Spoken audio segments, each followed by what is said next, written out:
Hi, everyone. Welcome to Hallmark Movie Drafts, the monthly podcast where guest panelists are all Hallmark movie enthusiasts who love to rate, rank, and debate all things Hallmark movies related. It is May, and we are giddy with spring fever at Hallmark's recent announcement that not one, but two new signed, sealed, and delivered movies are in production. There's A Tale of Three Letters that'll drop at some point in 2024 and To the Moon and Back, which will premiere in 2025. The last movie aired back in 2021, so it's been a while, and we are celebrating the news by having two signed, sealed, and delivered fans, aka Postables, draft a best seven list out of the current 12 two-hour movies. I'm Lynn, your host, and with me is Erinbeth, my co-host. And joining us today as guest co-host is someone who has drafted on HMD before, but this is her first time as a guest co-host. It's my fellow New Englander, romance novel author, Elizabeth Cullen. Hi, Elizabeth. Hello, I'm so excited to be here. I'm beyond excited. I have my Yoo-hoo. I'm ready.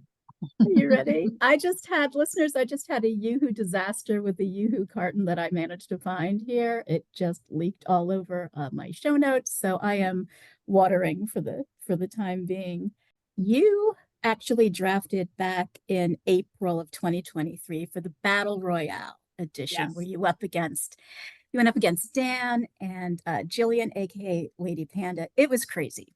And Yes. when I introduced you barely a year ago, I described you as a published author, and you very quickly said, I am not published yet. And now, not only do you have a book that's already out, but you're hard at work on a second one. Tell us about the series that you write. They're standalone, but I am going to have probably 3 or 4 books total in the series. So I follow some of the friends from the first book and some of their adventures. It picks up right at the end of book 1, but this time we are now taking a left turn and talking about one of the characters, Rachel. I'm contemplating, of course, a Christmas wedding for one of the couples, so I'm hopefully going to be working on that. But it's a lovely, light, sweet romance, closed door, just something really fun, good beach read. But I'm very excited. Book 2 is coming along, and I've learned so much in the research, which is always a really interesting part of book writing for me. Will there be any lace discussions in the book? Shockingly, no. We've moved on to distilling spirits. So there's lots to talk about. There's some Lace, research I wild can geese. embrace. The first book was it The Wedding Dress? Yeah, it's called The Dress. The Dress. A Do you have a Jennings title? Township romance. There you go. And Yes. what's the second title? I think we're going to go with The Estate. Nice. Estate is really kind of the central focus of it. Is there an Instagram handle for your author page at all that you want to share? Yes, that is E.R. Cullen Author on Facebook Perfect. and Instagram. Thanks again for joining us today. You've been working with Erinbeth on the trivia round. You're going to be back again with us next month for the Victor Webster draft, which should be super fun because you don't have like a Bramblefest to plan or anything. So why not? Fill the time. I have nothing else to do. It's fine. Erinbeth, how are you doing today? I'm doing great today. I've been looking forward to this. I've probably looked forward to rewatching these movies. Not that I haven't, I own them all, so I watch them all the time, but just to watch them in order and just relive those moments again, it's fantastic. Yeah, I know that you are a super SSD fan. What I've found in the last couple of months of researching the series is that SSD fans are just die-hard. Postables are die-hard fans. There are postable wikis. There are postable websites that are up there. There's lots of chats about the postables on Reddit. I think that they're just as loyal as Taylor Swift Swifties. Who do you think would win that battle of fanship? A Swiftie or a Swiftie. Postable? Swiftie. No, see, I'm telling you though, we may not write, songs about all of our exes, but I think we could put down some great letters to post in the mail. So Go OG. Yeah, great. All right. Speaking of posting things in the mail, or actually not, tell us about the drinks that you came up with, the themed bevies for everybody to enjoy. I did two drinks this month. One is Dark of Night, of course, just throwing it back to the Dark of Night award. And then a toastable. See what I did there? Toastable Yoo-hoo. That is a mocktail, but you could easily throw, like a little bit of liqueur in it to jazz it up a little. You can find both of those on our Instagram page. And if you have not gone and followed it, you need to run over there today and follow it. Lynn does a great job on our Instagram page. It Oh, is always up to date, and I love the songs she puts to all the different posts. It's great. I love it. yeah. Who knew there were like 42 covers of Signed, Sealed, and Delivered? Now, Lynn, I do have a question for you. Prior to us doing this, you had never seen any of the Signed, Sealed, and Delivered. Did Yeah. you watch all 12 of the eligible movies for today? So let me just say a couple of things. It's been super busy. I did. Rina's already laughing. Kristin looks horrified. I watched 10 out of 12. I got 10 out of 12 done, you guys. That's good. The That's good. only two that I haven't seen so far are From the Heart and The Impossible Dream. And I have to say, I held out for years on watching these because I knew that they would be sad, and I hate having my emotions manipulated by movies. But I need to tell everyone that while there are sad moments, oh my God, there are hilarious moments as well. There are moments of joy.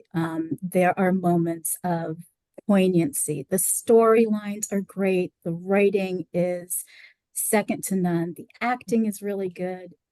You have to embrace the quirks of each character. And honestly, after the second movie in the series, I was hooked. So, listeners, if there's anyone out there who's been avoiding these because you don't watch Hallmark to get the sads, trust me, you're missing out. Don't let the momentary sads prevent you from the moments of joy and hope and friendship and love that all of these stories showcase. So, um, I deeply regret being late to the SSD party. I will finish up the two movies. I can't wait for the next two. I still am going to hold tight and adamantly refuse to watch any When Calls the Heart. I am not going to give in on that one. I know I have Rita's support. She is laughing hilariously. So that's all I'll say about that.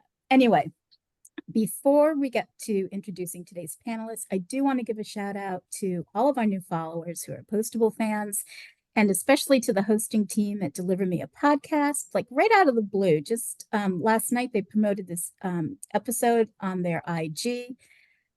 It's a great Hallmark podcast. They're big time Postables. So give them a listen, follow them on Instagram.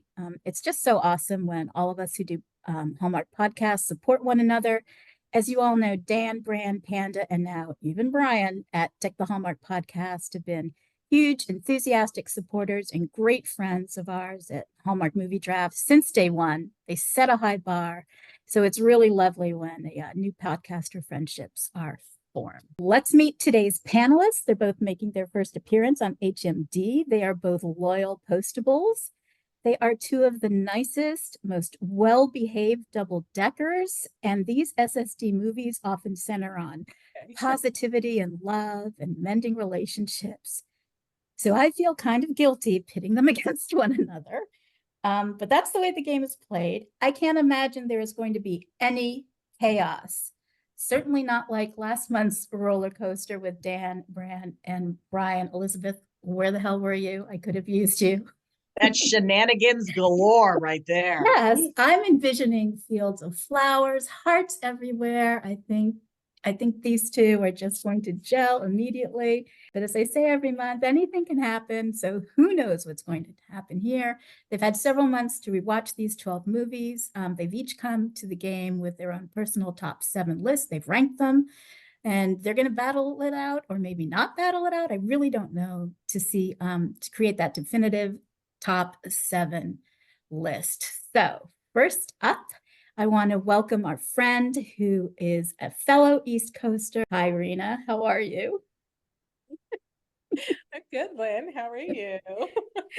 Really I'm good. all We were happy and joyful because I've been watching Signed, Sealed, and Delivered nonstop for the last month.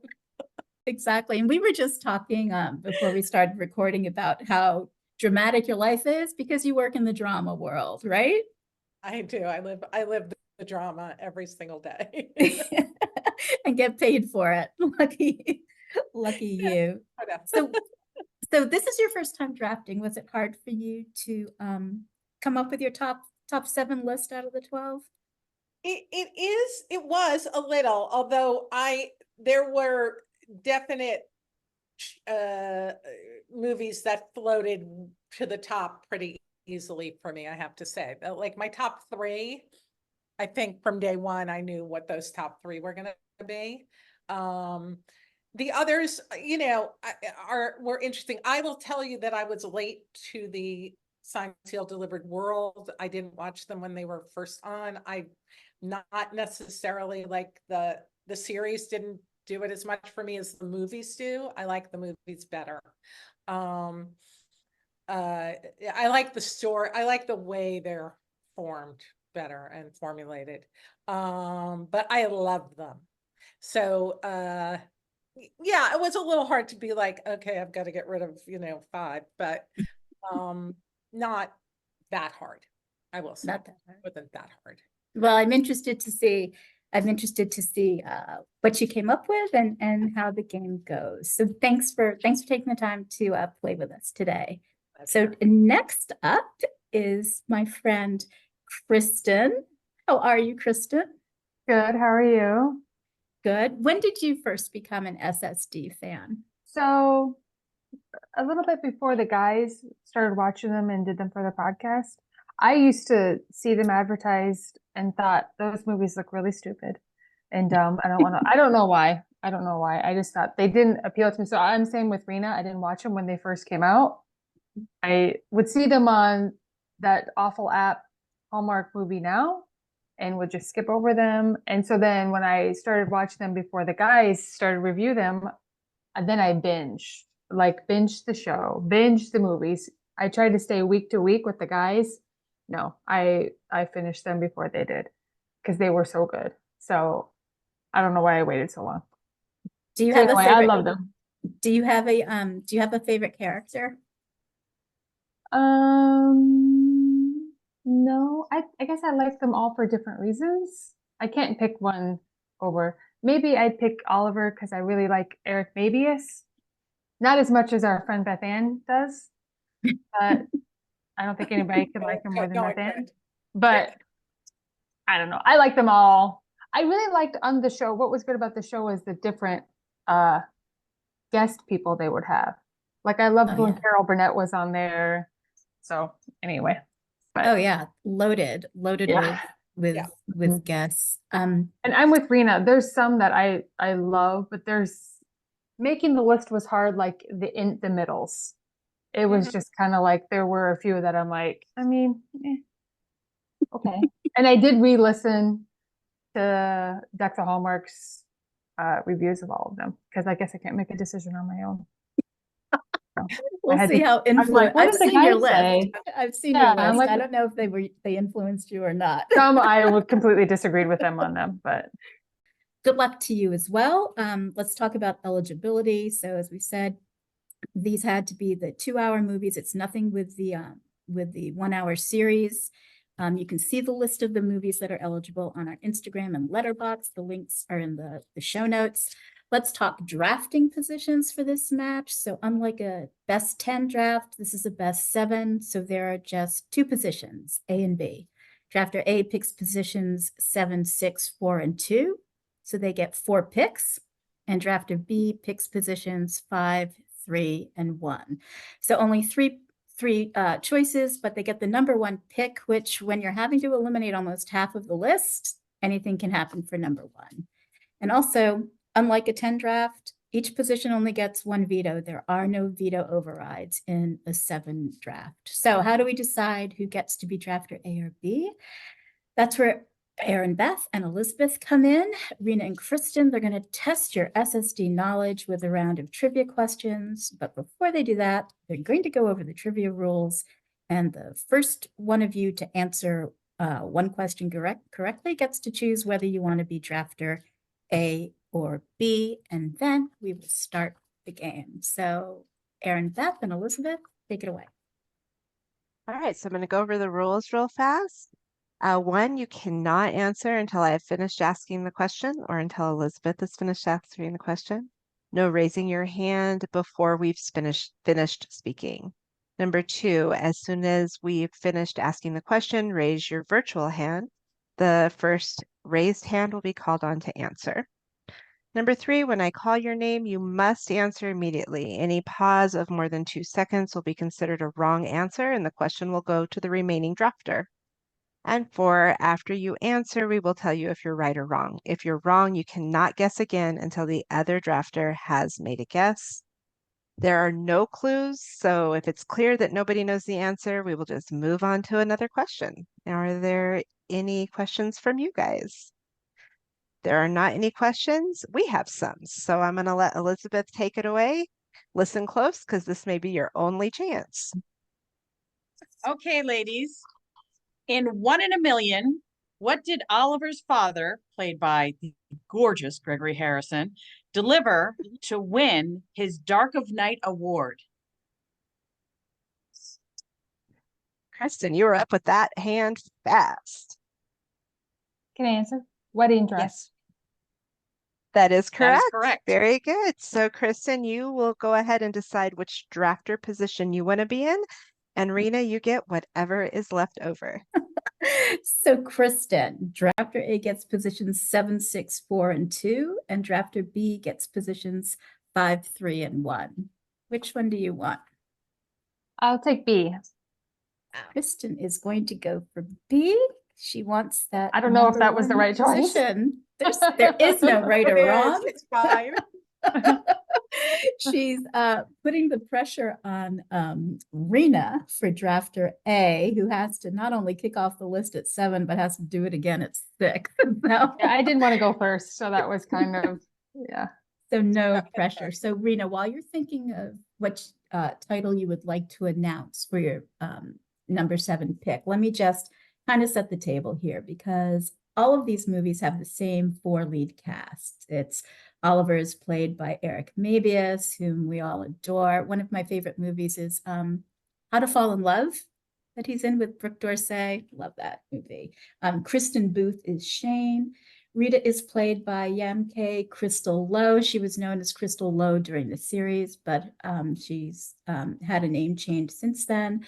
Jeff Gustafson plays Norman, and according to IMDb, 10 of the 12 movies were directed by Kevin Fair and executive produced by him. All 12 of the movies were written by Martha Williamson, usually with her writing partner, Brandy Harkonnen, and Martha was an executive producer as well. So I'm not going to mention those names as we go throughout, at least as far as the actors go, but I'll try to point out some of the character actors who joined in a supporting role, and you guys feel free to chime in too. Rina, I have stalled long enough. What are you going to pick for, what are you going to offer up for number 7? My number 7 is From the Heart. From the Heart. Okay, so that's 2016. It's number 5 in the film series. In this one, the Postables face personal challenges following Valentine's Day. There seem to be 4 storylines in this, including one possibly about Abraham Lincoln and his first love. Oliver makes Shane a Valentine. Rita and Norman are looking forward to celebrating the day together, but she's got to travel as Miss Special Delivery and pretend she's single. Amelia Ullerup makes her first appearance as Dale Travers. She's an officer with the Colorado State Bureau of Investigations. And there's a quote that Oliver recites at the end of the movie from an old Scottish folk song, The Water is Wide. And side note, that song was actually played and sung during our wedding ceremony when my husband and I got married. September 22nd in 2001, 11 days after September 11th. So I was really crying more than usual when I heard that. So tell us why you love From the Heart. I loved the historical aspect of it. I love Jeff Gustafson. I mean, you know, there's nothing better than Norman trying to figure something out to me. Maybe he may be my favorite character in the whole series. And then the other storylines, I just love the way they came together. It was so heartbreaking though. I mean, there's so much heartbreak in this movie, but it really like spoke to me in a lot of ways. And there's mistaken, there's a lot of missed moments, or I guess misconnections, right? And ultimately understandings at the end, but also just the heartbreak of this movie got to me. I don't think I didn't put it higher because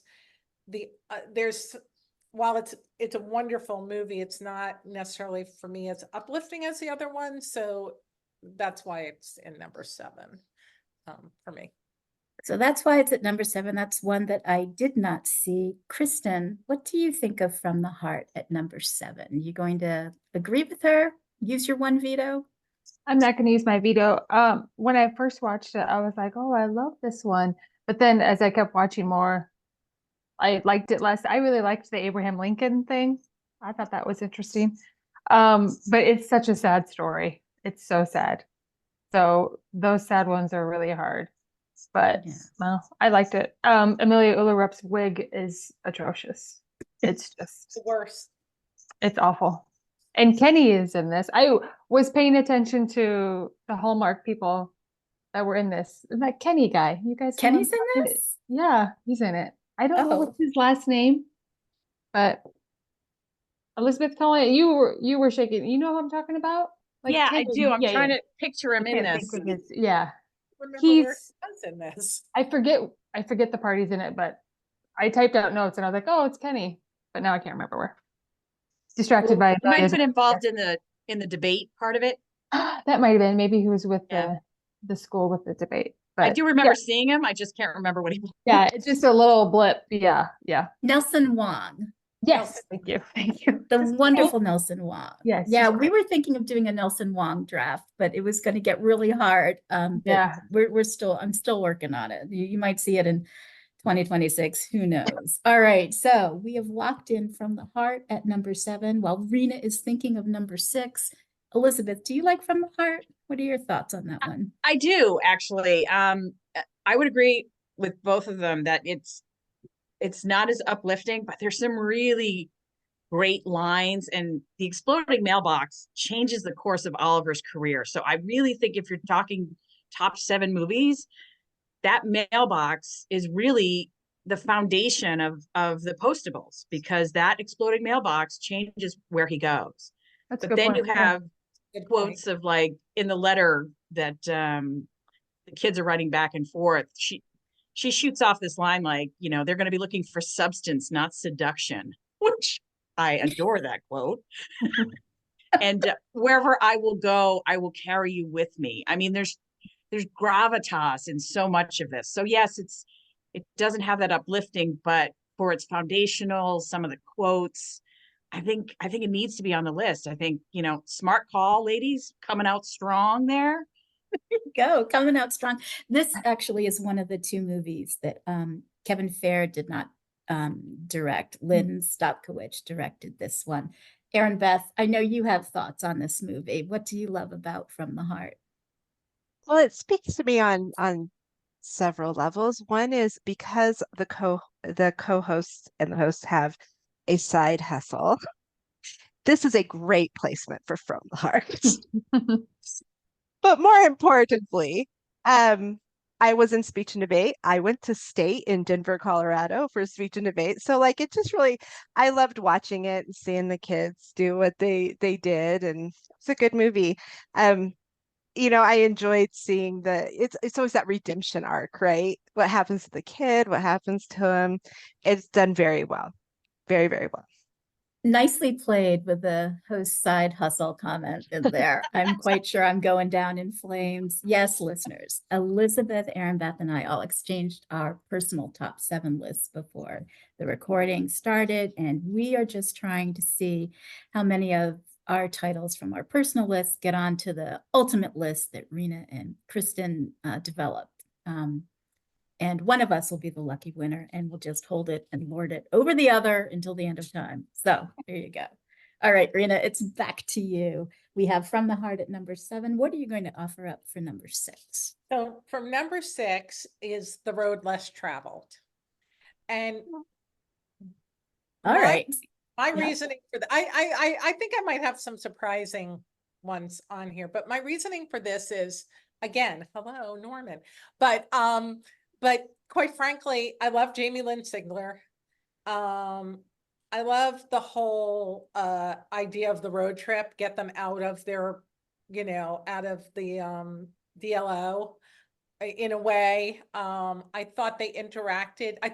I always, for me, it's always not the progression, but well, it is a little, the progression of each of their loves, the two couples' love stories comes through in a lot of this. And there were things I thought that could happen in this movie that didn't quite get there in the, in the love story, the main love story, I should say. But I just, the kid got me, the whole story. The whole story just got me, and I love the Winnebago. That Winnebago is and awesome. you can see it in Norman's eyes, like, oh my God, I'm gonna have to drop. Yeah, so this is the 10th in the series of the 12, and it's from 2018. I love Jamie Lynn Sigler as well. She's in The Sopranos. She was in The Sopranos. She plays the mom on the run. The young boy was adorable as well. And this is the movie before Rina and Norman get married. And my favorite character, Ramon, played by the incredible Zach Santiago, who Elizabeth gives me major Michael Rady vibes with. Really? Yes, those bedroom eyes, that voice, that hair. Oh. Yes, instantly I was like, oh my Okay. God, I can Michael see Rady. it. So add him to your stalking list, I think. He's in there just really briefly at the end. So great pick. The Road Less Traveled is what Rina's offering up for number 6. Kristin, what do you think? I'm gonna veto it. I'm sorry, Rita. I have it as number 12. Okay. I just That's I okay. do like that they leave, but I don't know. I don't really care about the story. I mean, I don't know. The story is it just feels like a filler one to the next good movie. Well, I think just Beth might remember, agree with me. but just remember that Rina can play it further up on the list if Yeah, she I know. chooses. But good for you for taking a stand at this one. Rina, while you're thinking of a replacement pick for number 6. All right, Erinbeth, what do you think of this? First of all, is any of that scenery actually in Colorado? I say no, Okay. of course not, because those, I've been to your I state, think that it's so British Columbia, or they leave Colorado. They claim No, they don't. They don't leave Colorado? In the storyline, they never leave Colorado, Okay. but I will tell you this is my problem with it. And should I not live in this area, I maybe would have a different idea. But they literally drive to Pueblo, which is where I live, and go through, I mean, like total my stomping grounds is where they're Mhm. at. They take a trip that would have taken them at most half a day, and they put it out like to last days on end. It does not look like it looks somewhat, I mean, like you could say, yeah, that's somewhat Colorado, but not where they're traveling. That is why I do not like this movie. I'm like, come on, do some research, guys. This is hard to watch. But if you do not live here, I could see the fun of the road trip. I enjoyed the road trip. But living in southern Colorado, where this is supposed to be taking place, it was a Unrealistic, travesty. yeah. It was a travesty. I love the Elizabeth. road trip though. Yeah. Elizabeth, what did you think? So you and your husband Martin are notorious roadsters. You drive everywhere. Would you drive in a Winnebago though, or are you going to stick with Oh, your heck current no. wheels? I know, Heck they're no. big, right? Yeah. They're I'm with Norman on this one. There's no way in heck I'm driving that thing. That No. would make me nervous. So yeah. And as far as the movie, I had this as 11. But Oh, I Rena. will say Rena is right, because the middle of that movie, Rita healed Norman's heart and mine, talking about their kids. You know, whether Norman wanted it or not, the That's the kids best would part be of the like movie. him. Yeah. It is. Well, that Yeah. plus you want a guy who leaves you the last piece of pie. Right there. Right. Yeah. That wisdom should be Yeah. shared everywhere. You Mhm. want a guy or a spouse or a partner. You want Mhm. people in your life that are going to leave you the last piece of pie. That's who you Yeah. need. Should Amen. be I part of felt- I- everyone's wedding vow, I think, actually.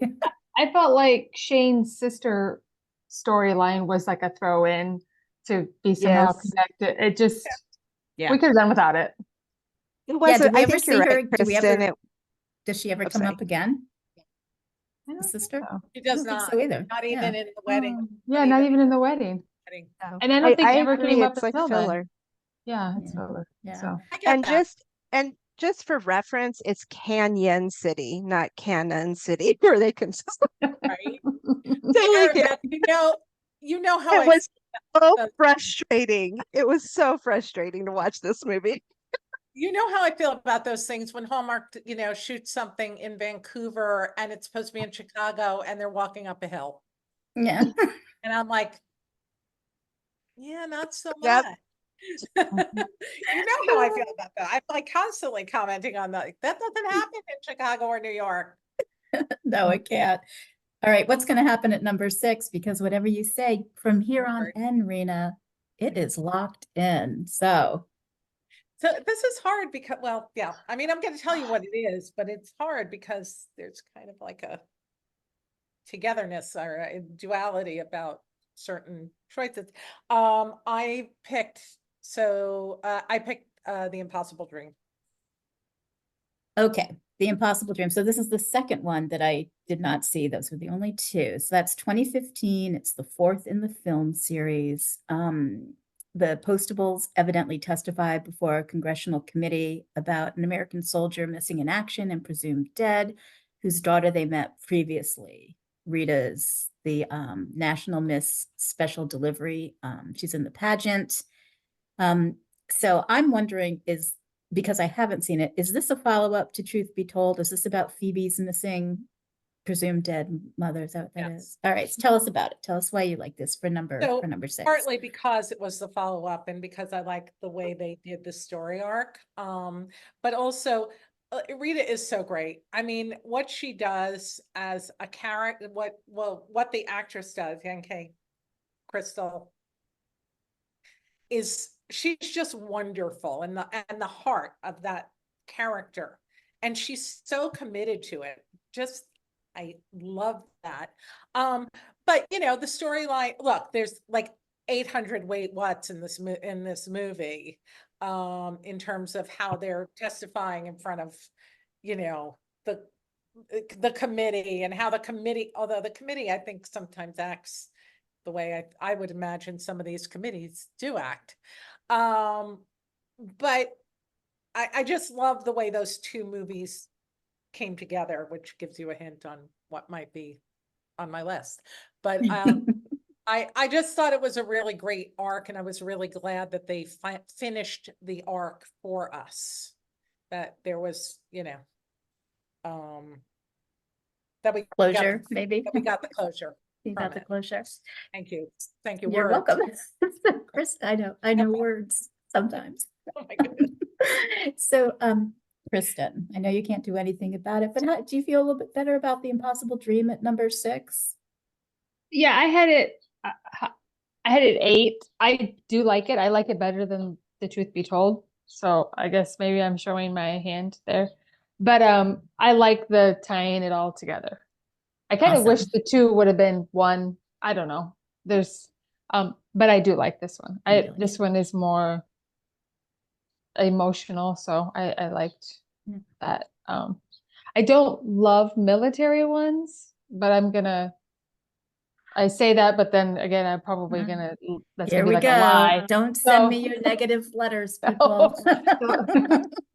Don't That's send your letters. Kristen I at support the hate troops. military. I support the troops. But yes. Okay, so Elizabeth walked off in protest, then now she's back.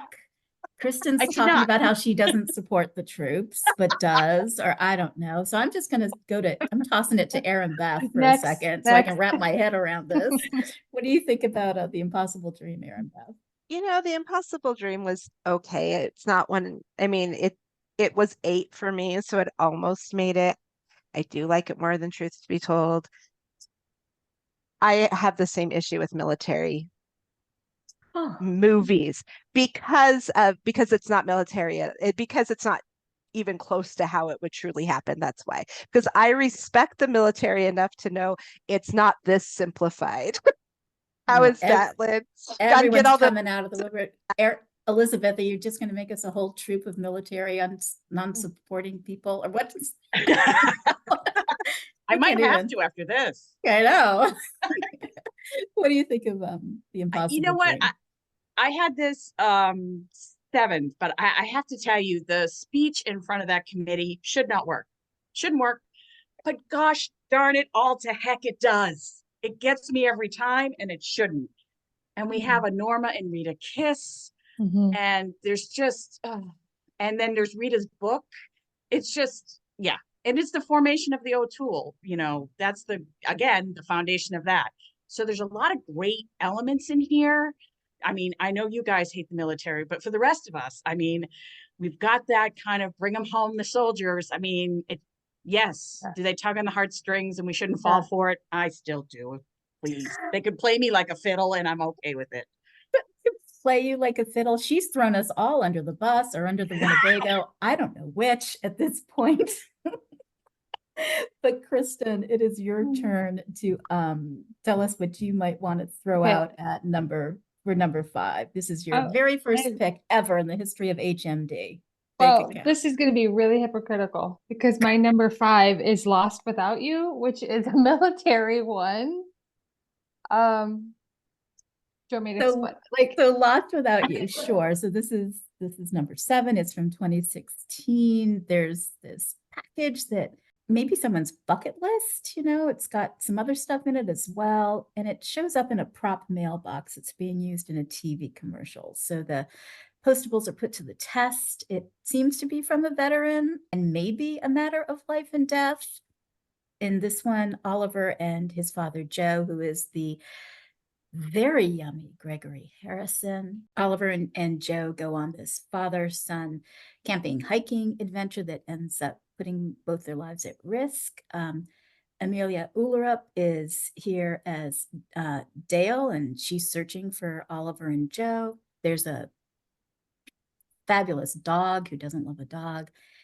And Billy Joel's song, And So It Goes, is used to great emotional effect at the end scene between Shane and Oliver in the hospital chapel. So yeah, tell us more about Lost Without You and why you think this belongs at number 5.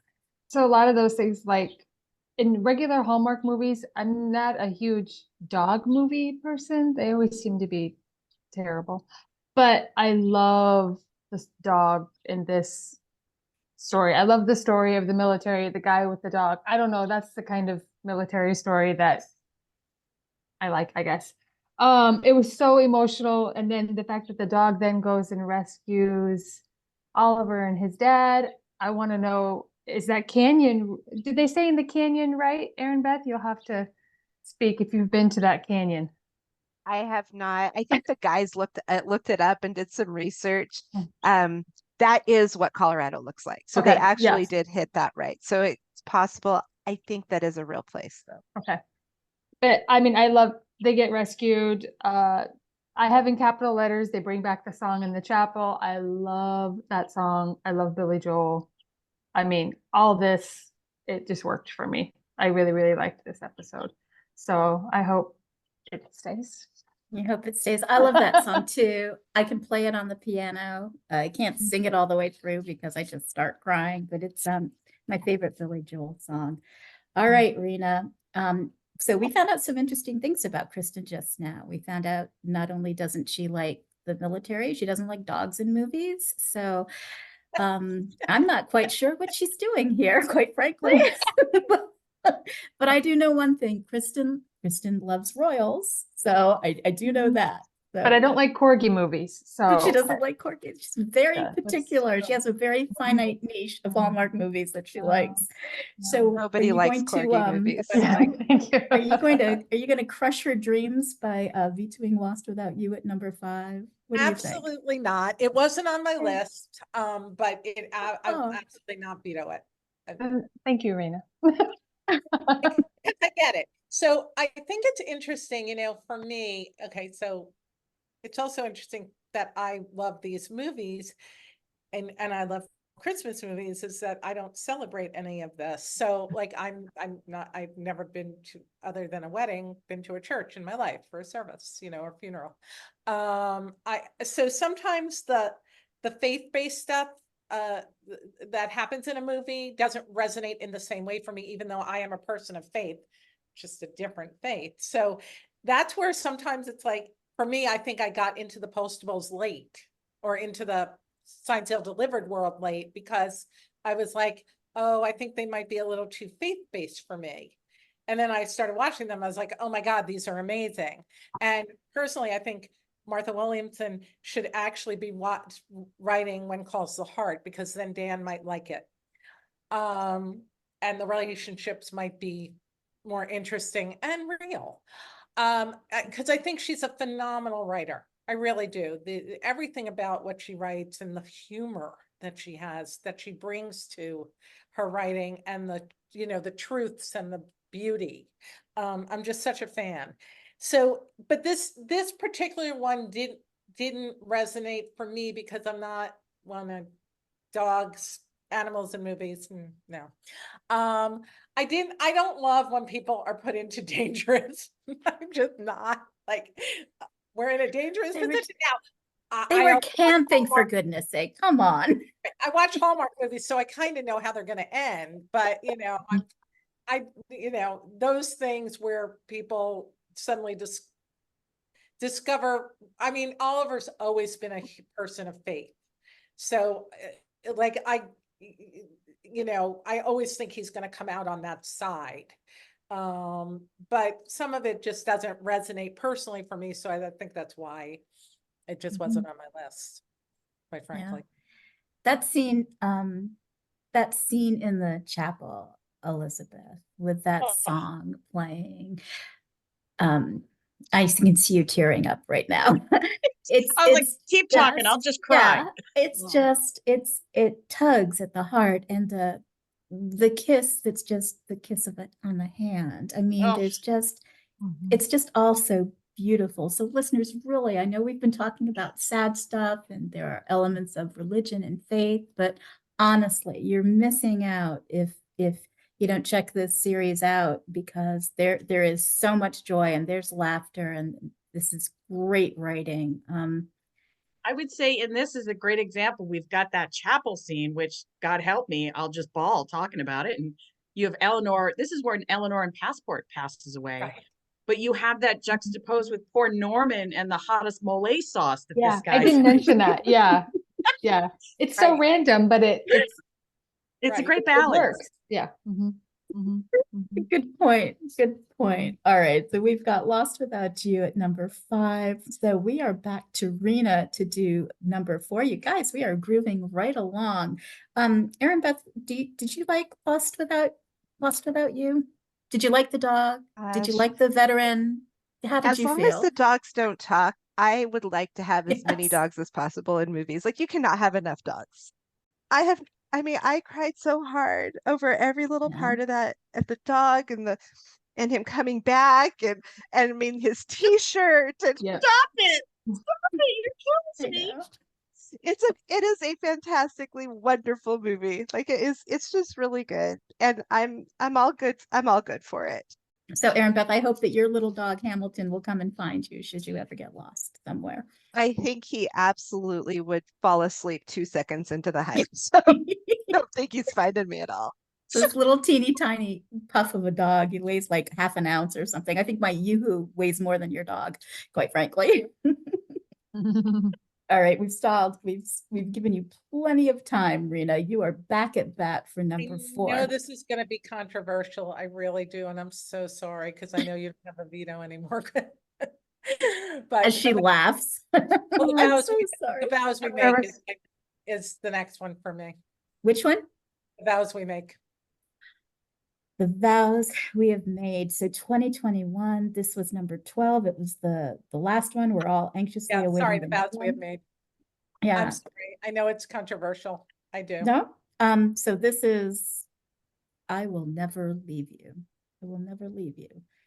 Shane and Oliver help a young boy fighting leukemia reunite with his long-lost friend, all while preparing for their wedding. Shane's difficult mom comes into town for the wedding, and Rita and Norman actually deal with the challenges of trying to start a family. And special guest star alert, the fish, Rhiannon Fish, plays Charlie in this, who I think hopefully might show up in the movie that's coming out maybe later this year. And this is the other movie that in the series that Kevin Fair didn't direct. Linda Lisa Hayter directed this. She also directed 5 More Minutes, Right in Front of Me, and Christmas is Never Green, The Bells Are Ringing. So she's no stranger to Hallmark. Okay, Rena, make your case for the vows we have made at number 4, because no one can stop you. Right. And the thing is, like my other two, this was number 3 on my list.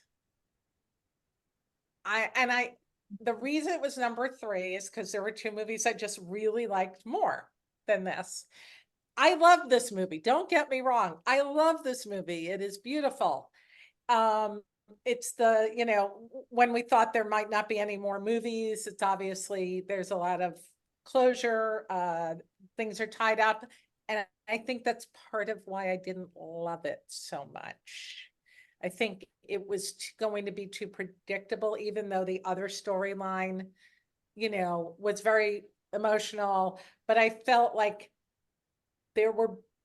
I felt like the ending of that movie tied it up too neatly for me. And that was my biggest problem with it. I thought they were all beautiful. I think that, the wedding was gorgeous, the whole way that the friendship, you could watch the friendship. I love the fish, as we all do, but you could see it all coming from the first minute of every moment. Like when the fish arrived, I could kind of read that, what's going to happen. We knew what the wedding was going to be. The mother, I had a feeling there was going to be a movement towards, she like becomes, Oliver's best friend, which isn't really what happened, but, I kind of felt that was all going to happen. So none of it surprised me. And that's why it ended up there. Yeah, maybe a little too predictable, a little too pat and convenient, perhaps. All right. Well, yeah, love this movie. This is a fabulous movie, but loves this movie. There's no military, it's fine. There's no dogs, we're good. We've got it down. All right. Let me give a state of the list so far before we get to Kristin's and everyone's thoughts. So at 7 we have From the Heart. At 6 is The Impossible Dream. At 5 is Lost Without You. We have just locked in the vows we have made. Actually, Kristin, I know you have to think about what you're going to offer up for number 3, but what do you think about the vows we have made at number 4? I like it. It's in my top 4.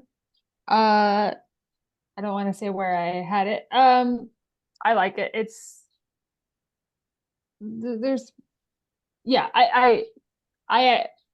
I'm like stumbling. I feel like the ending of it, everything's just tied up too neatly. But I like everything in it. So I had written down, of course, the song is played one more time. Lots of Shane and Oliver dancing and kissing. Does it for me. I found the mom annoying, even though you kind of figure out that she's great, I guess. I don't know. I found her annoying. It's good. I'm fine with it at 4. You're Yeah. fine with it at 4. All right. You Yeah, think about yeah, what you want definitely. for number 3. Elizabeth, what did you think of the vows we have made? Come on, there's a wedding. There's a Yeah, wedding dress. I don't know if I can speak because my soul hurts. I'm sorry, Elizabeth.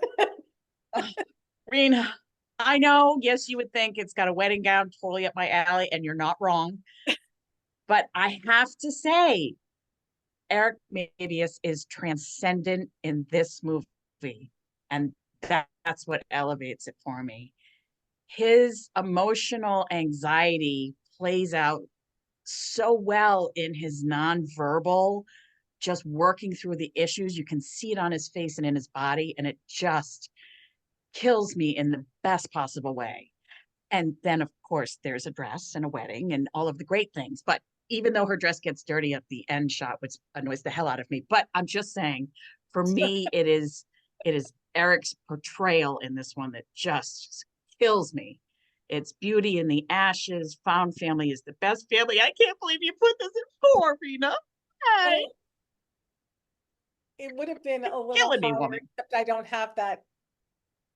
I guess I could veto at 3, but I didn't have that. Fine. I'll be okay. I'll get over it eventually. I'll have some Yoo-hoo in my cocktail. It'll be great. Rina, can you hear me? Rina, can you hear me? Yes. It's my number 4 too. Thank you. Betrayal. Betrayal. No, I'm so sorry. I'm so sorry. There may not be enough Yoo-hoo for me to get past this. That's hilarious. Well, since I could only find it in an 8-pack and hopefully none of the rest leak, I will ship my other 7 to you. Okay, so we have the vows that we have made at number 4. Erinbeth, any thoughts on the vows we have made before we get to Kristin's pick for number 3? Because we are wrapping this up. I'm with Rena and Lynn. It was not, I mean, it's even lower than that on my list. Oh my God. Elizabeth's and as a leaving matter of again in protest. It may only be that high because I knew that probably somebody was going to play it because I know it is a favorite, but I just felt it was a cop out. I felt like they were trying to tie everything up in a sweet little bow. Oh man. Okay. I'm all right. I'm okay. I'm okay. You know, Elizabeth, Sorry, Elizabeth. maybe the movie that's coming out later this year, A Tale of Three Letters, maybe there'll be a vow renewal in that. What do you think? I Yeah, read it. no. It's like, it seems like it's like right after they got married, I think. It's supposed to you're be kidding. like, I thought I read something like as they start their life together. I forget, but I was Okay. like, but it's supposed to All be right. 4 years later anyway. I don't know. Too soon for a vow renewal. Sorry. Yeah. Next time. All right, Kristin, lay it on us. Number 3. So my number 3 is To the Altar. To the Altar. Okay, so that's as number 11. That's right before the vows we have made from 2018. So it's Norman and Rita's wedding, right? But they still get this clue about a young woman's missing mother. There are, of course, last minute wedding hiccups and shenanigans.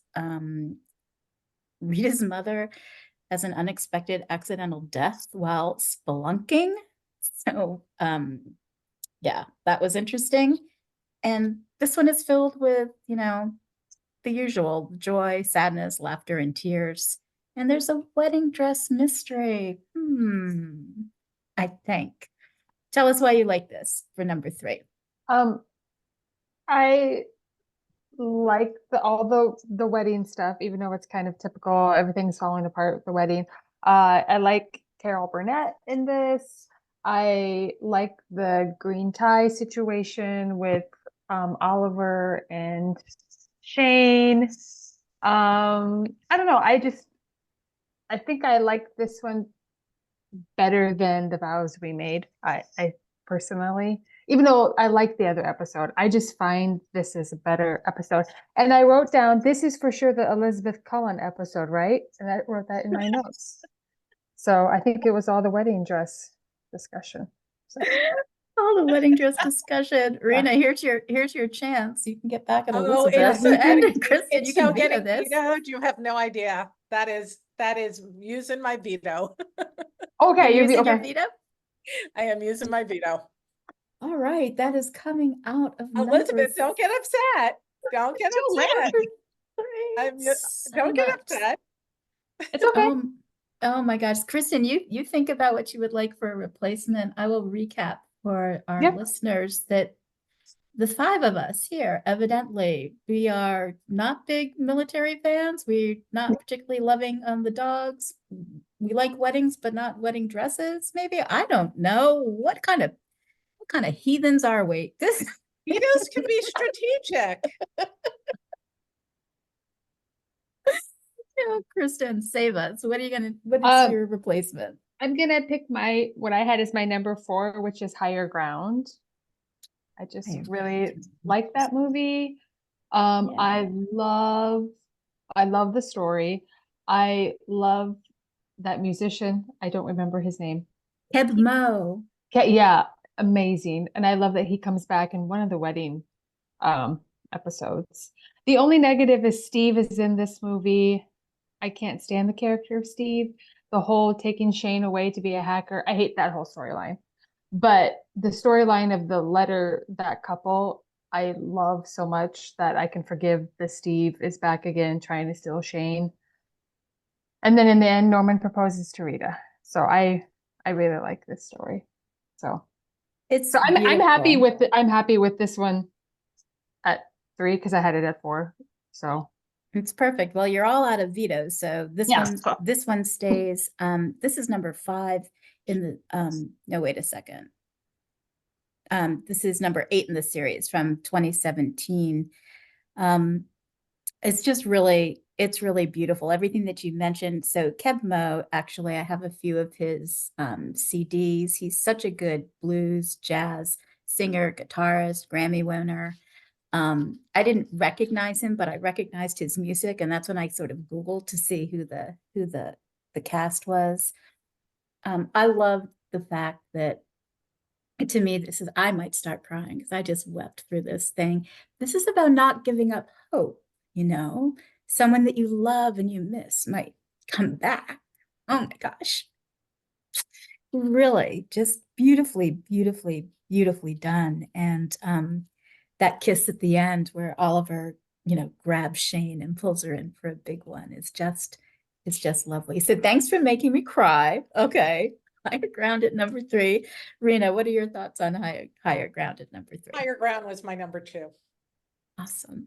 I love Higher Ground. I thought it was, for me, one of the best of all of the movies. I just, the storyline, the way they told it, the music was fabulous. And the way that they all handled the trying to find her and not giving that part up. Though, I didn't particularly love that they sent Shane away during this. I was like, wait, was she not available for more than 2 days? But I just thought they handled the whole story beautifully. And yeah, that was my number 2. Awesome. Elizabeth, do you have any plans to have a character as obnoxious as Steve in any of your books coming up? Because Steve was the worst, the absolute worst. Absolutely. I mean, honestly, I could, and that would be a great idea because then I could kill him off. Because let me tell you, he makes that comment about the squeak and the porch swing. And that's it. I want to take that guy out. I mean, honestly.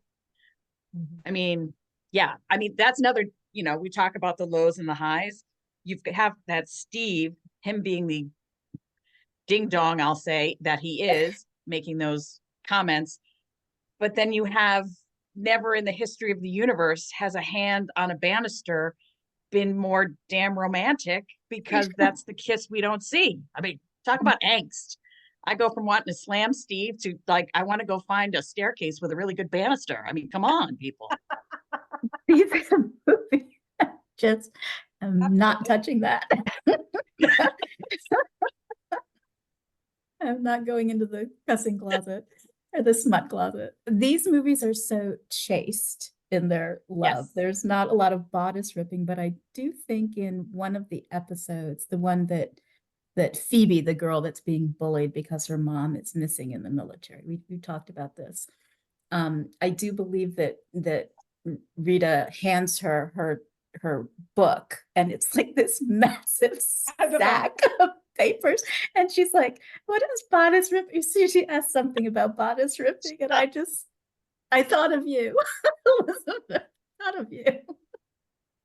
I'm both blessed, but really horrified by the thought that everyone, okay, not really sure where to file that, but thank you, I guess. It's part of the beauty of being in a double-decker family, right? It's just, you never know where these might lead. All right, higher ground is it number 3? Well, Rina is thinking of what she wants to offer up for number 2. Erinbeth, any thoughts on higher ground at 3? I could wax poetically about higher ground forever. I mean, one of the best lines, should I call you a cab? No, because I would have to let go. I mean, come on. And then she writes all the letters with his pen. But Stop I it. also feel like they missed out and should have named it Homeland Security Stole My Girl. Gregory Harrison gave us that great line. Oh my gosh. Oh my I mean, gosh. it is absolutely, and I hate the Shane storyline. I hate it. I hate that they sent her away for this episode and this whole thing. But man, it just is also one of the most romantic, and between her and Oliver, Shane and Oliver's chemistry is just it's top shelf. Mhm. It is great. Mhm. Top shelf. All right. So we have at 7 From the Heart, at 6 The Impossible Dream, at 5 Lost Without You, 4 The Vows We Have Made, 3 Higher Ground, and Rina, what is number 2? To the altar. To the Altar comes back again. Why do you love this one so much higher than when you First of tried it? all, the chemistry in the first scene, I think, and I'm trying to remember it completely, but it hit me between Oliver and Shane in that movie. There is heat. If you watch those first scenes, there is literal heat. And for a rather chaste, shall we say, series, the heat was coming off the screen. And let's face it, we're into the romance of it all because we love that. I thought it was just in the way that I didn't love the vows we made, the vows we have made, because it was too pat. I thought there was still there was humor, there was mystery, there was something that didn't just end in what I mean, we knew there was going to be a wedding, don't get me wrong, but there were problems thrown in and, all of those things. But it didn't feel like a real wedding planning movie either. So it was good. It was just fun. But there was so much, and actually both couples, which you don't normally feel, that with Norman and Rita, but there was something between them that also was more sensual, I will say, than in any of the other movies. Yeah. And maybe that's just the way I read it, but it really, there was something definitely in the Oliver and Shane that I was like, oh my God, I feel like I actually watched the beginning again because I watched it a while ago, but that's why I like this movie. I It's a thought it set great, things up well. great choice. Kristen, it just moved up one notch, just one notch. You good? Yeah, these are, I had The Vows We Have Made at 2 and The Altar at 3. So So you're happy. I love them both. Yeah. So yeah. We're all on pins and needles, Kristen, to hear what I'm a little your nervous number- about my number what your one. number one is going to be, because I'm really no worried one I'm can gonna get stop kicked out of the you. group. My number one is Delivered for Christmas. Hopefully everybody is okay with that.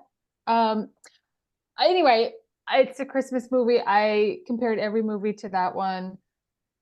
it was my favorite. I love the angel, even though it's like typical. I know nobody is together as a couple. You get to the end of all these movies and that they've coupled up, but I don't know. I just love that I love Christmas movies. Christmas movies will always be my favorite kind of Hallmark movie. I don't know. That's all I can say. I don't really care for the story. I mean, after you've gone through all the movies, you look back at the letter, this is kind of like, meh, it's fine. But I don't know. I like the whole thing with Oliver, and this was the angel when he was a kid, when he made that weird Christmas tree on the beach or whatever.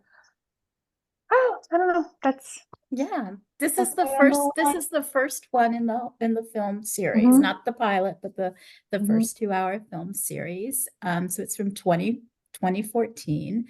They have this letter that is written to God, actually, from a child. And so they put off their holiday travel plans to help this little girl whose mother, just her life hangs in the balance. She's in the hospital, I believe, if I recall that correctly, on Christmas Eve. So there's this mysterious postal worker office volunteer person named Jordan. That's Rob Estes, also holding up pretty well. And I can't remember if his character's last name was Marley or Harley, but we all get what he was doing, right? So on Christmas Eve.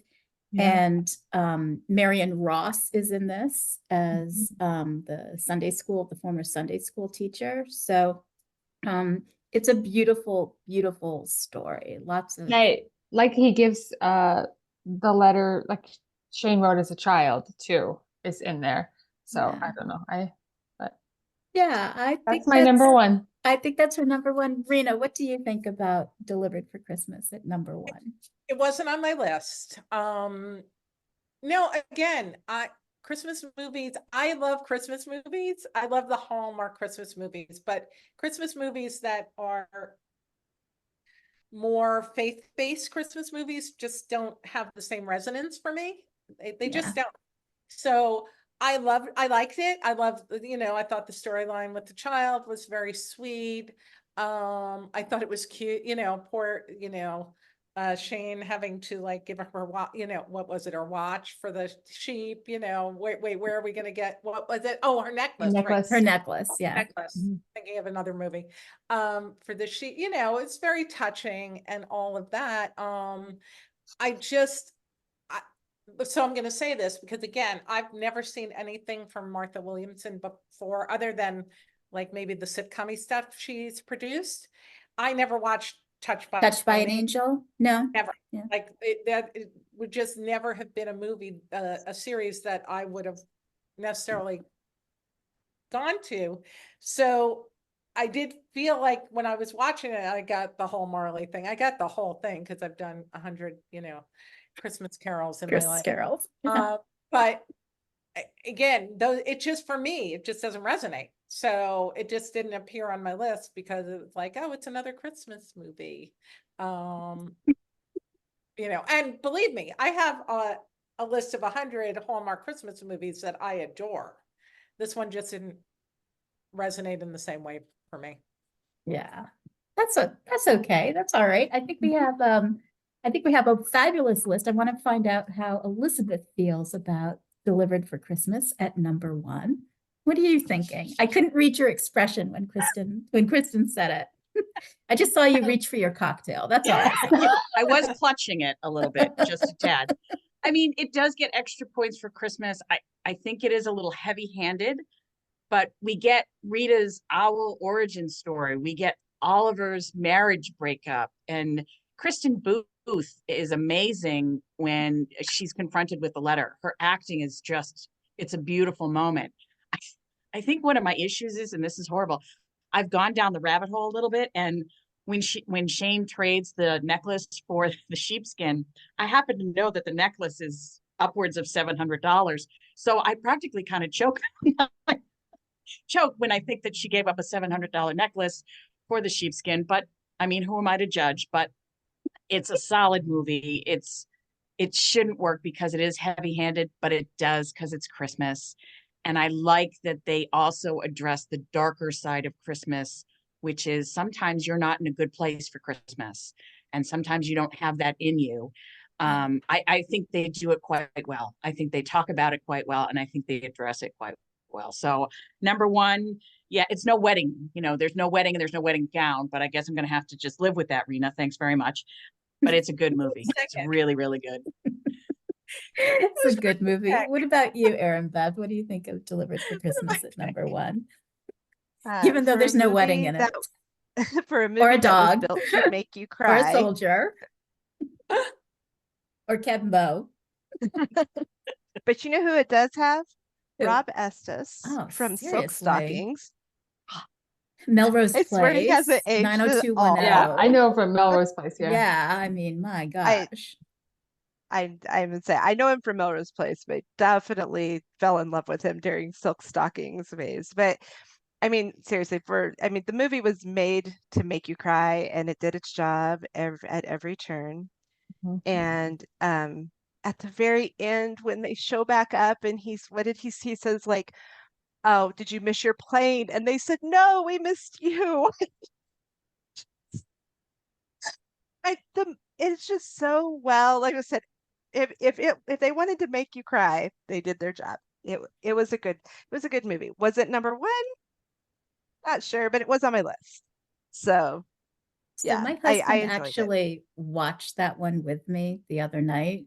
And when that line was said, when these people came back, he looked at me and he goes, "They're all coworkers, right?" And I said, "Yes." He goes, "They came back. We missed you." I can't see that happening in any in any office situation. I thought that was hilarious. That's why it's a movie. That's why it's a movie. Listen, great job, everybody. Before we get to reading the list for the final time, this was so much fun. Elizabeth, let's do the host side hustle. Let's start with you. What was your top 7 list? What titles did you have ranked? Start at 7. Start at 7, please. You want me to count here? Goodness. Yeah, I know. The Impossible Dream. I had that at 7, right? 1, 2, 3. Yes. Yeah. And then I had the Christmas, Deliver for Christmas, From the Heart, 1 in a Million, Higher Ground, and then of course To the Altar. And my number 1 was The Vows We Have Made. Okay, No one's surprised. So we didn't actually talk about 1 in a Million, the movie that never got played. So look, That was my number 7. That was your number 7. Rena, was that one on your list at all? The dancing thing in the restaurant made me nuts. That was the dancing one, wasn't it? Yep. It was. Yeah, Yes. I found that story. I was like, oh, stop. You know, I'm a theater person. It's just really hard to watch. It doesn't get points because they use the actual world Latin ballroom champions. They don't get points for that? Not really. No. Okay. All right. I just found it a little cheesy. I was like, oh God. Yeah. That's all. You love Broadway musicals, but you don't want dancing? What is happening No. here? I love dance. I came from the ballet world. My first job was with a ballet company. Oh, I spent 6 years traveling around the world with a ballet company. That I love dance, but so that not makes, that dance. Yeah, okay. that makes me a little picky. I'm gonna say, I won't. I'm not gonna drop the name of the dancer that I worked for, but that was a big name. Are you gonna put it in the chat? She You can tell us edit it when we out. stop recording. Yeah, you can tell we stop edit it recording. You can tell out. us. I mean, So 1 in a Million was the 6th in the series from 2016, and this is where this woman drops the letter in the post office box, but she wants to get it back because for some reason, and we're not sure why at the beginning, but there's lots of quirkiness. There's a quirky supporting cast. Oliver's boss is totally OMG. Okay, I'm just reading the names that Rita drops. Because there's no E at the end of that. Oliver's boss is totally cringe. We are going to discuss this. Oliver's boss is totally cringe. And funny at the same time. Gregory Harrison is there as his dad. Amelia Ullerup is there with a bad wig. There's a lot of funny scenes. And it's a great movie. So I'm glad that it was on your list. Okay. Oh, Erinbeth, what were your 7? All right. My number 7 was From the Heart. 6, The Vows We Have Made. 5, To the Altar. 4, Delivered for Christmas. 3, Lost Without You. 2, Higher Ground. And 1 was also one I haven't talked about, is From Paris with Love.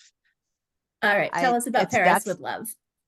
Paris with Love is the one where Oliver's wife still comes back and is maybe not going to get back together with them. I just think it's played so beautifully between him and Shane. There's a lot of like misunderstandings, but not in a way that make you cringe misunderstandings. It's understandable why she would think that, he's getting back together and with his wife.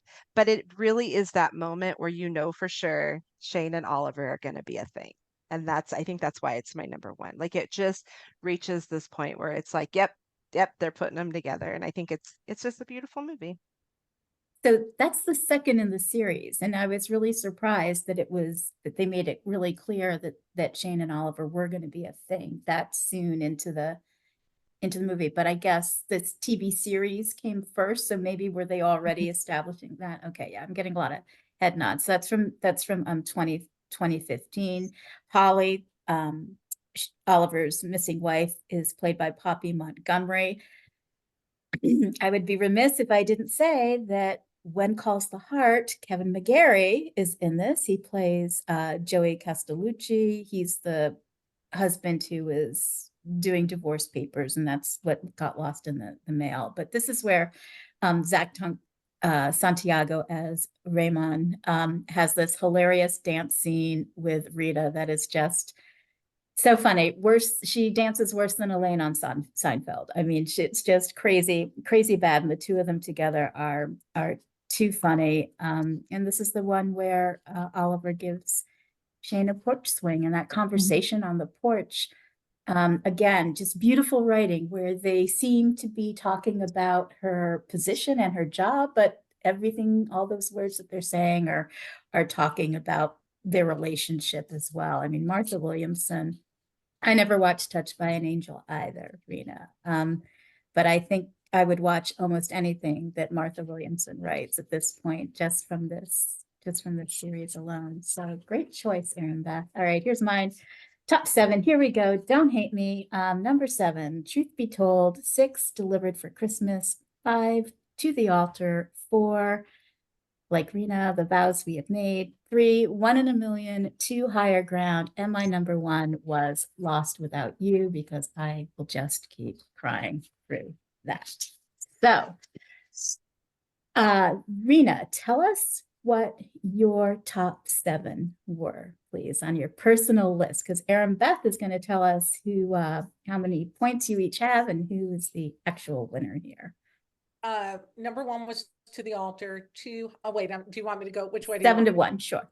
Thank you. Sorry, 7 to That's 1. okay. So, sorry, From the Heart. I'm going to get these titles wrong because I wrote them down so quickly. That's okay. From the Heart, The Road Less Traveled is number 6. The Impossible Dream, number 5. Truth Be Told, number 4. The Vows We Make, number 3. Higher Ground, number 2. And To the Altar, number 1. Awesome. I think we talked about all of those, right? So good job. Kristin, what was on your list starting at number 7? Number 7, 1 in a Million. Number 6, Home Again. Number 5, Lost Without You. Number 4, Higher Ground. Number 3, To the Altar. Number 2, The Vows We Have Made. And then number 1, Delivered for Christmas. Wow, great list. So Home Again, we didn't talk about that one, and that's one of the ones that I haven't seen. I know it was from 2017. It was number 9 in the series. There's something about a vase. Tell us about the movie and what you liked about it. Yeah, these young girls mail their vase. I forget, they say something like it's the hope, I think is what they say when they mail it. And then many years later, the vase is found. I believe this is when they're doing construction at the DLO yes, goes to the hang up mail a place. frame. Yeah. And Shane hits a hole in the wall. They discover the room with all these things. Am I confusing some together? that's it. No, That's that's it. Didn't get delivered. And so it's this vase, belongs to this family on this farm. They track down the family. Everybody needs to sign off on this, like, because they're delivering this vase back to these people. And one of the sisters is off, not in the military. She's like a war correspondent or something. Yes. Yeah, I And believe so. Yeah. anyway, long story short, the vase actually belonged to a Jewish family from the end of the war. This had been stolen, and it had been gone through this other family through the years. It was like their hope. They're like, it's worth a lot of money. This vase is worth a lot of money. So then the vase goes back to its original family in the end. And also this family was trying to sell this vase because they needed to save their farm. I'm telling this really backward. But and the mom is sick.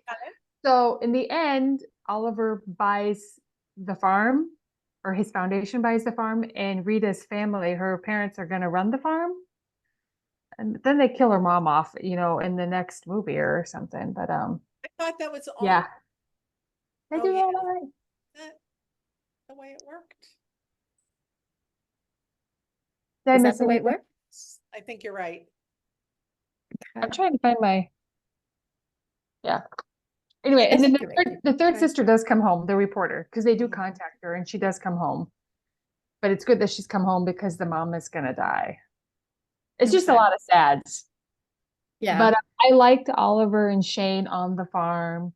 There's some sunset, them out on the farm, talking to each other, looking at each other. It's That sweet. kiss, Yeah. kiss in the Yeah. sunset. Granted, it's in a cow farm in Yeah. a field, but the it's so cinnamon. It's gorgeous. Yeah. The sunset. Oh my gosh. And we've got Barry Bostwick is in it, and Kim Delaney. Yeah, Made a yeah, note. She's one of the hosts, or one of the guest stars. Okay. So Erinbeth, what do you have for the points? So you need to use the list that Rina sent in to me to score. Okay. All right. So they both placed And Kristin. It's 5 Kristin's list. movies on the list. Wow. But Kristin got 2 in the place that they ended up. Oh. So Kristin wins with 7 points. Oh, Yay! Kristin And wins. as for our side hustle, Elizabeth placed 6 out of the 7 for a total of 8 points. So good job. Wow, she beat Thank us. Why am I not surprised? I will lord it over you Good forever. Or at least less next month when you come back for Victor Webster. Yeah, pretty much. I'll make sure I introduce you that way or something. Guys, this was so much fun. We banged this out in record time. Thanks again for doing this. Once more, this is the singular definitive list of the 7 best 2-hour signed, sealed, and delivered Hallmark movies as drafted by Kristin and Rina. Here we go. At 7, From the Heart. At 6, The Impossible Dream. At 5, Lost Without You. At 4, The Vows We Have Made. At 3, Higher Ground. At 2, To the Altar. And at number 1, Delivered for Christmas. Great job, everybody. We did this so quickly. I'm absolutely astonished. Let's all say bye. I need a Yoo-hoo that doesn't leak. Bye. Postables forever.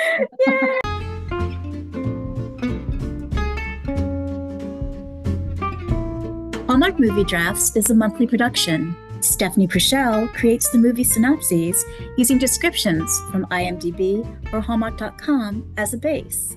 Kate Baca vets the list of eligible movies and manages our Letterboxd account called Hallmark Drafts, where you'll find the list of eligible movies for each show, as well as the final top 10 lists and the panelists who drafted them. Erinbeth Cermak creates the Where to Watch lists and the trivia round questions, and along with Stephanie and Kate, provides additional creative, research, and hosting support. I'm Lynn Austin.